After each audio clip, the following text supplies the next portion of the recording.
तो hello friends, welcome to our YouTube channel the nursing heights. I hope so आप सब अच्छे होंगे और आने वाले एग्जाम की तैयारी आप अच्छे से कर रहे होंगे। तो चलिए कंटिन्यू करते हैं आज का नया इंपॉर्टेंट टॉपिक। जैसा कि आप बोर्ड पे देख रहे हैं, immediate care of newborn. Board पे लिखा हुआ immediate care of newborn. It means क्या होगा कि जैसे ही बच्चा डिलीवर करता है तो सबसे पहले इमीडिएट केयर आप उस बच्चे को क्या देंगे। एग्जाम में इस टॉपिक में से 100% क्वेश्चन आता है। अभी बात करते हैं कि क्या क्वेश्चन आता है और कैसे पूछा जाता है, उसके बारे में डिस्कस करेंगे।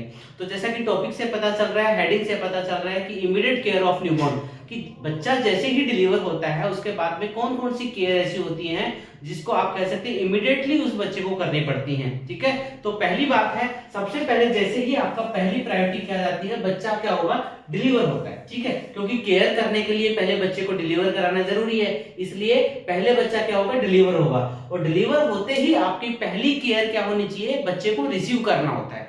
बच्चे को कैसे रिसीव करेंगे, बच्चे को एक ड्राई लिनन में, और वो भी स्टेराइल लिनन होनी चाहिए जो कि पहले से वार्म होनी चाहिए। ठीक है, समटाइम्स क्या होता है, हमें बच्चे की जैसे भी पता लगता है डिलीवरी आने वाली है, उससे पहले हम एक स्टेराइल लिनन को क्या करते हैं, वार्म करके रखते हैं। तो उस वार्म लिनन में आपको बच्चों को क्या करना है, रिसीव करना है। अब बात करते हैं फर्स्ट असेसमेंट, मतलब आप ये भी कह सकते हैं इनिशियल असेसमेंट ऑफ न्यूबॉर्न, कि बच्चे ने डिलीवर किया उसके बाद पहला असेसमेंट आपका क्या होगा। तो पहला असेसमेंट क्या होता है, सबसे पहले जैसे ही बच्चा बर्थ करेगा उसके बाद पहला असेसमेंट, या आप ये कह सकते हैं वाइटल साइन। अगर आप बच्चे की किसी की ले रहे हो न्यूबॉर्न का, तो पहली प्रायोरिटी किसको दोगे, that is respiration. Respiration is the first initial assessment, first vital sign you have to assess in the newborn baby। तो पहला रेस्पिरेशन जाएगा। देन उसके बाद में आपने रेस्पिरेशन तो टिक किया, लेकिन रेस्पिरेशन को आप कैसे असेस करेंगे, आप कैसे पता चलेंगे कि किसी बच्चे का रेस्पिरेशन शुरू हो गया है, उसके ऊपर भी एग्जाम में क्वेश्चन आया कि which characteristics respiration is assessed by which characteristics। ऐसा कौन सा कैरेक्टरिस्टिक्स है जिसकी वजह से आप बता सकते हैं कि रेस्पिरेशन बेबी का शुरू हो चुका है।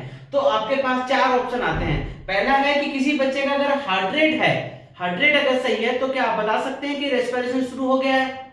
या फिर किसी बच्चे का स्किन कलर है, ठीक है, स्किन कलर अगर उसको देख के आप बता सकते हैं किसी बच्चे का रेस्पिरेशन कैसा है या शुरू हो गया है। या फिर किसी बच्चे की एक्टिविटी को देख के आप बता सकते हैं कि रेस्पिरेशन कैसा है।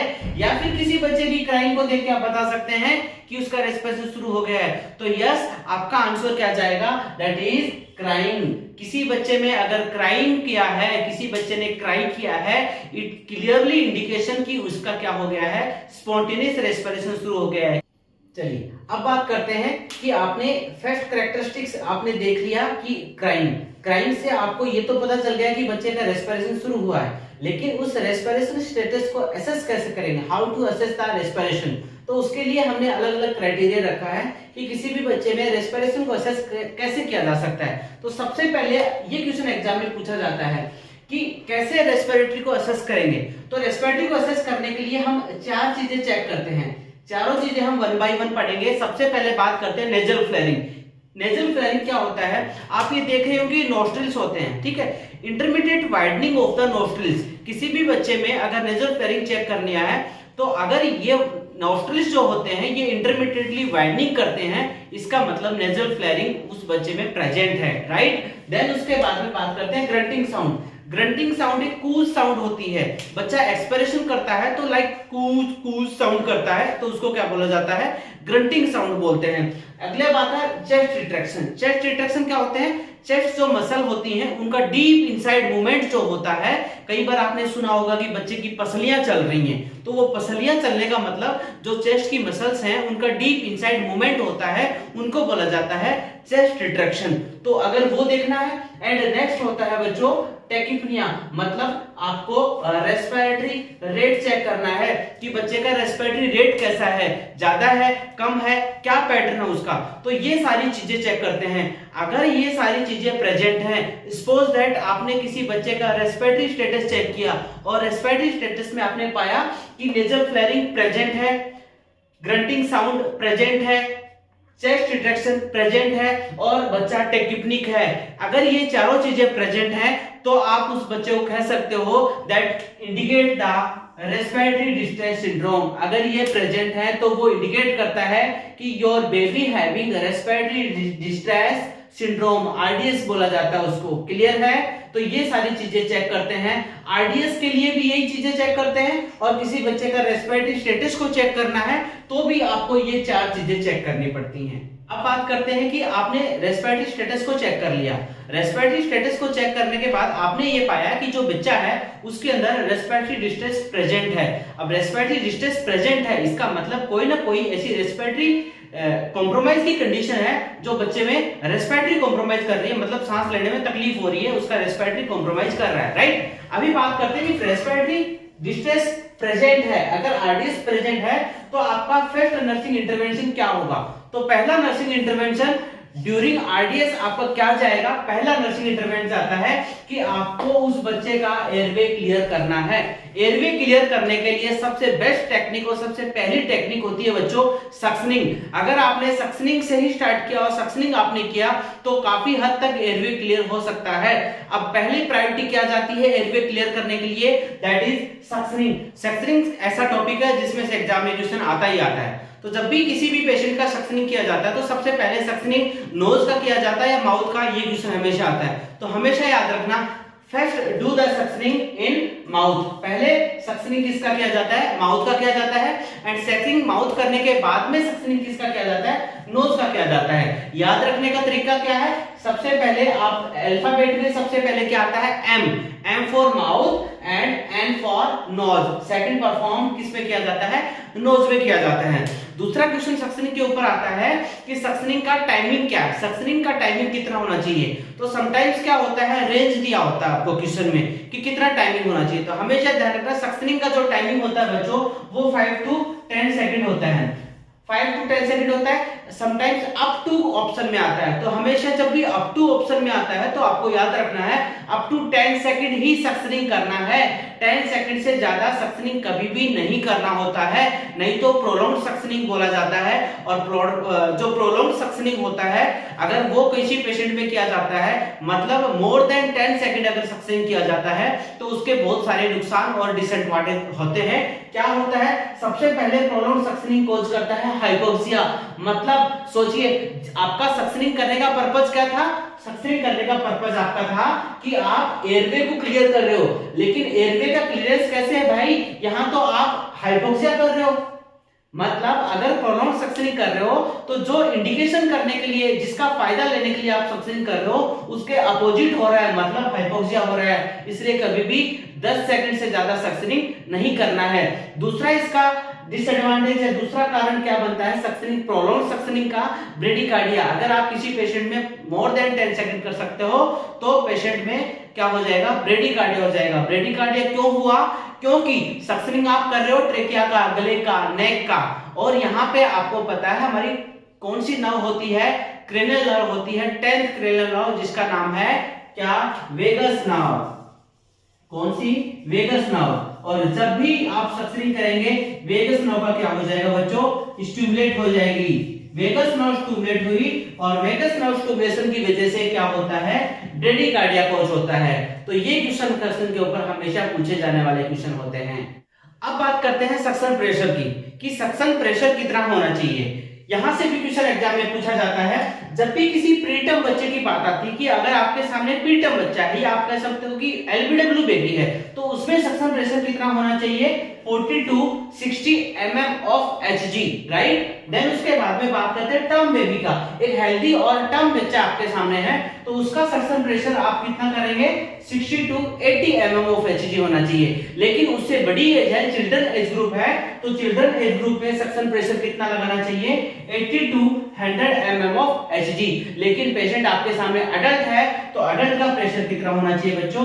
100 to 120 mg, 120 mg, राइट? तो ये सक्शन का प्रेशर होता है। इतना प्रेशर सेट करने के बाद ही आपको सक्शन करना चाहिए। अब सक्शन के रिगार्डिंग कुछ चीजें जरूर आपको और याद रखनी चाहिए। जैसे जब भी सक्शन मशीन आपको सक्शन करना है तो सक्शन मशीन को आपको क्या करना है? ऑफ रखना है। जब आप सक्शन कैथेटर को इंसर्ट कर दिया, लाइक आपने ट्रेकिया के अंदर या माउथ के अंदर इंसर्ट कर दिया, और इंसर्ट करने के बाद में सक्शन मशीन को क्या करना, आपको ऑन करना है, नहीं तो पेशेंट में एस्पिरेशन के चांसेस बहुत ज्यादा बढ़ जाता है। दूसरा, हमेशा जब भी सक्शन आपने कैथेटर को डाला और सक्शन कैथेटर डालने के बाद आपने मशीन को ऑन किया, और मशीन को ऑन करने के बाद में जब आप सक्शन कैथेटर को पुल आउट करते हैं, इट मीन्स उसको रोटेटिंग मैनर में आपको पुल आउट करना चाहिए, जिससे अंदर जो भी ओरल कैविटी में जितने भी सिक्रेशंस हैं उनको कंप्लीट रिमूव आउट किया जा सके। तो ये था सक्शन के बारे में। अभी तक हमने इमीडिएट केयर ऑफ न्यूबॉर्न में क्या देखा, सबसे पहले हमने बच्चे को क्या किया था, ड्राई किया था वार्म लिनन और स्ट्राई लिनन के साथ में। पहला पॉइंट हमारा क्लियर हो गया। उसके बाद हमने बच्चे को जैसे ही रिसीव किया, ड्राई किया, सेकंड ऑप्शन था हमारा असेस द रेस्पिरेटरी स्टेटस। आपने क्या किया था, रेस्पिरेटरी स्टेटस को चेक किया, जिसमें मैंने आपको 4 पॉइंट्स बताए थे, और आपने देखा था कि रेस्पिरेटरी स्टेटस में जैसे 4 पॉइंट के अकॉर्डिंग सपोज दैट आपने आरडीएस को इंडिकेट किया था, और आरडीएस के बाद में आपने क्या किया था, बच्चे का सक्शनिंग वगैरह किया था। सारी बातें हमने सक्शनिंग के बारे में जरूर कर ली, ठीक है। देन उसके बाद में हम बात करते हैं कि सक्शनिंग के बाद थर्ड इमीडिएट केयर क्या आती है। सक्शनिंग के बाद थर्ड जो केयर आती है वो आती है बच्चों provide tactile stimulation. Tactile stimulation का क्या है, आपने देखा होगा पहले के टाइम में बच्चे को उल्टा लटका के उसके ऊपर थपथपाया जाता था, वो उसको टेक्टाइल स्टिमुलेशन है। लेकिन आजकल क्या किया जाता है, बैक स्लैप, बच्चे को बैक स्लैप करके प्रोन पोजीशन करके उसको क्या किया जाता है, बैक स्लैप किया जाता है, ठीक है। बैक स्लैप का मतलब इससे फायदा क्या होता है, इससे बच्चे का सर्कुलेशन मेंटेन होता है, सर्कुलेशन स्टार्ट होता है, ठीक है।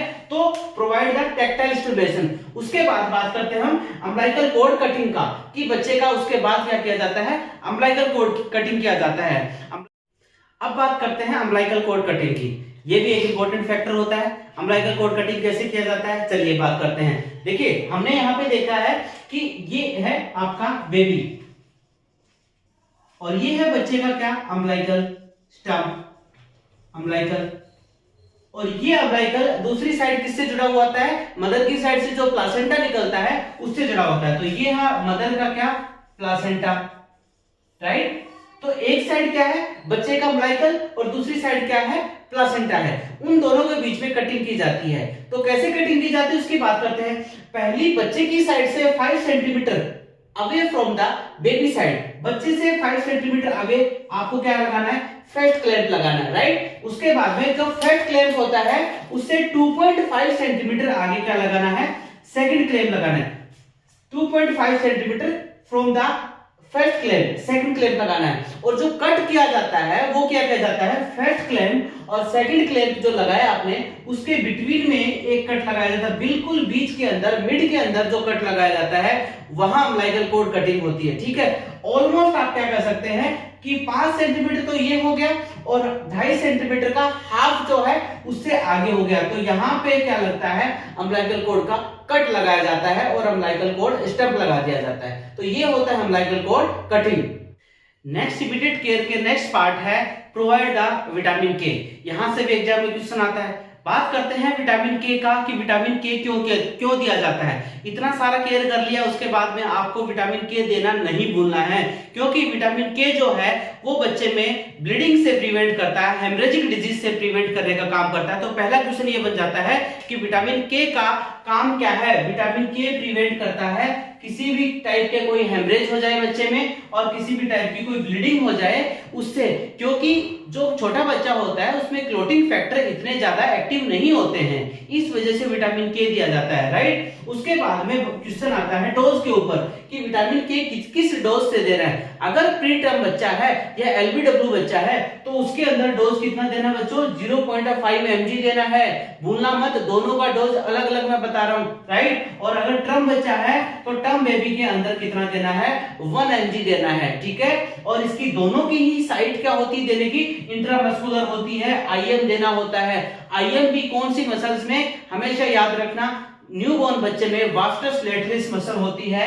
कौन सी मसल्स होती है, वास्टस लेटरिस, जो कि कहां की मसल होती है, थाई की मसल्स होती है। थाई की मसल्स में 90 डिग्री के ऊपर आपको क्या देना है, आईएम इंजेक्शन देना है, दैट इज विटामिन के। तो ये था आज का topic, immediate care of newborn. I hope आपको ये टॉपिक जरूर समझ में आया होगा। देखना ना भूलें, पूरा टॉपिक जरूर अंत तक देखें और kindly please like share and subscribe करना ना भूलें। Thank you so much for watching this video.